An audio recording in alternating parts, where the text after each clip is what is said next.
Have you ever stopped to think about what makes up the place you live?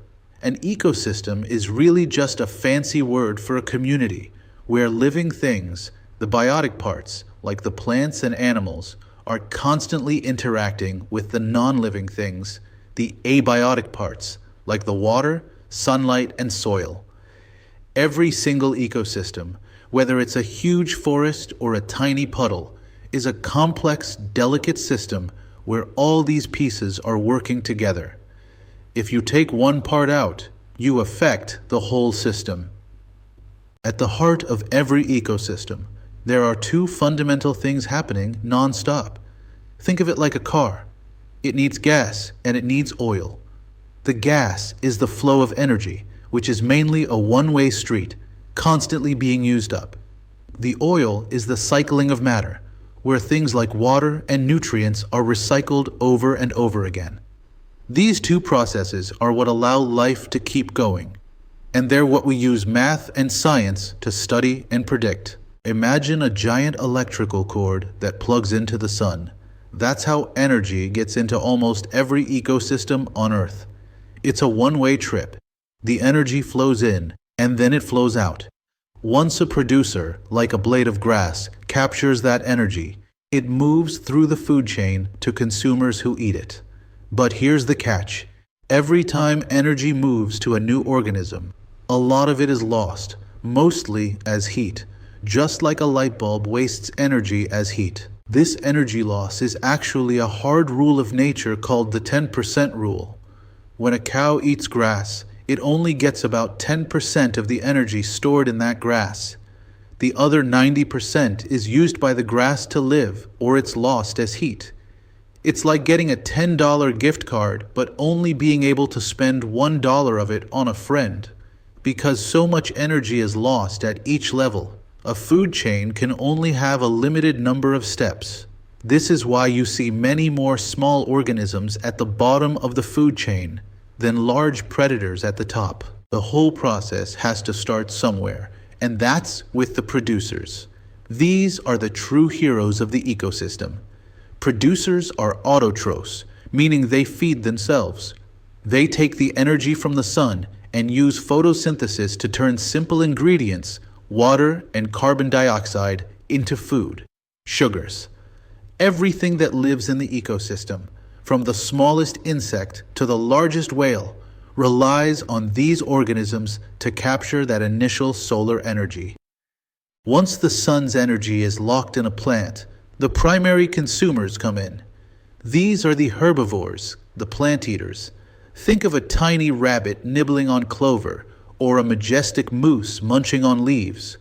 They are the first link in the energy chain after the producers. They take the stored energy from the plants and, in turn, become a source of energy for the next level up. They are constantly moving that sun energy from the ground up to the next trophic level. Moving up the chain, we have the meat eaters, or carnivores, who can also be omnivores if they eat both plants and meat. If they eat the primary consumers, they're called secondary consumers. An example would be a fox that eats the rabbit. If a bigger predator, like an eagle, then eats the fox, the eagle is a tertiary consumer.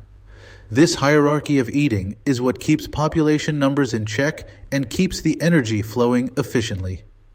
Now the circle isn't complete without the decomposers.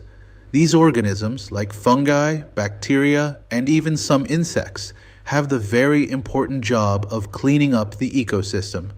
When a plant or animal dies, decomposers break down the dead matter and waste. Think of them as the ecosystem's recycling crew. They don't generate energy, but their job is crucial because they take the locked up matter, the elements and nutrients, and put it back into the soil so the producers can use it again. When we talk about who eats whom, we often simplify it into a food chain, a single straight line, like grass to rabbit to fox. That's easy to understand, but nature is much messier. In reality, one animal eats many things and is eaten by many things. That's why we use the food web model. It's a complicated, crisscrossing map of every feeding relationship in the entire ecosystem. It's a much more accurate and complex picture of how energy truly moves. Unlike energy, which is mostly lost as heat, matter is never lost. It just changes form and location. The same atoms of carbon or nitrogen that were in a dinosaur millions of years ago are still cycling through the Earth today. This is the core concept of biogeochemical cycles. These cycles, powered largely by decomposers, ensure that every element needed for life, like oxygen, carbon, and water, is constantly being recycled and made available for new generations of organisms. Let's zoom in on a crucial one. The carbon cycle is the backbone of all life. It's in every cell in your body. Plants pull carbon dioxide, CO2, out of the air during photosynthesis. Animals release it back into the air through respiration. But the human part of this cycle is huge. When we burn fossil fuels like oil and coal, we're releasing carbon that has been stored underground for millions of years, dramatically increasing the amount of CO2 in the atmosphere. This is the main driver of climate change. Another element that's super important, especially for building proteins and DNA, is nitrogen. Most of the nitrogen on Earth is in the atmosphere as N2 gas, but living things can't use it in that form. So, nature has a helper: specialized bacteria. These bacteria in the soil and on plant roots perform something called nitrogen fixation, turning that unusable atmospheric nitrogen into forms, like nitrates, that plants can absorb. Without these tiny bacterial workers, the whole food web would quickly starve. The water cycle, or hydrologic cycle, is one you probably learned about early on, but it's central to ecosystem health. It's how water moves from the ground to the sky and back down again. Evaporation lifts water vapor, condensation forms clouds, and precipitation brings it back.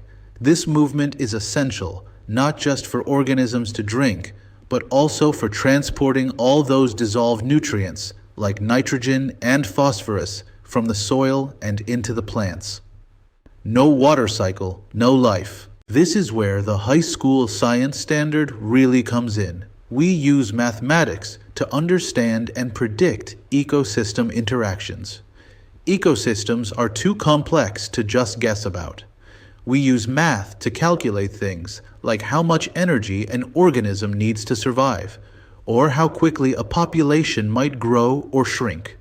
When scientists build a mathematical model of an ecosystem, they can plug in different scenarios, like a sudden drought or a new invasive species, and predict the outcome without having to wait years for it to happen in real life.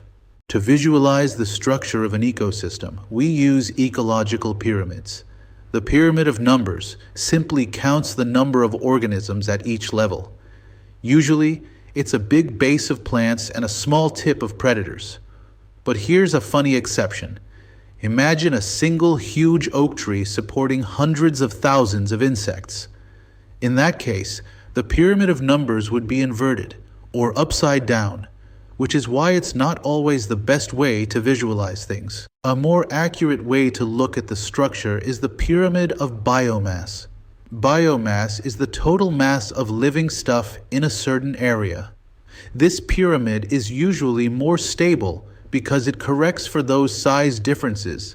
A single oak tree has a much greater mass than all the caterpillars feeding on it combined. We measure this in units of mass, like kilograms per square meter, and it clearly shows the mass decreasing as you move up the trophic levels, which is a direct result of the 10% energy rule. The most fundamental way to represent an ecosystem is the pyramid of energy. This one measures the rate at which energy flows through each level, usually in kilocalories. Unlike the other two, this pyramid is always upright. Why? Because energy is continuously lost as heat and never created. You simply can't have more energy at the top of the food chain than you have at the bottom. This visualization is the best way to mathematically prove the 10% energy transfer rule in action. Ecosystems are constantly being faced with change or disturbances. Some are natural, like a wildfire sparked by lightning, which can actually be beneficial for certain plants that need fire to release their seeds. Others are caused by us, like pollution from a factory or clearing a massive forest. These disturbances can completely disrupt the delicate cycles of energy and matter. When a disturbance is too big or happens too often, the ecosystem can be fundamentally changed, sometimes permanently. Imagine you have a small fish tank. You can only fit so many fish in it before they run out of space or oxygen. That limit is called carrying capacity. Every ecosystem has one. It's the maximum number of individuals of a certain species that the environment can support indefinitely. It's determined by the availability of resources, like food, water, and shelter. When a population exceeds the carrying capacity, it quickly starts to run out of resources and the population drops back down. Finally, we talk about an ecosystem's health using two concepts: stability and resilience. Stability is the ability to just maintain its normal state, to keep the cycles going smoothly. Resilience is the ability to bounce back after a shock, like a hurricane or a plague. Think of a complex rainforest versus a simple cornfield.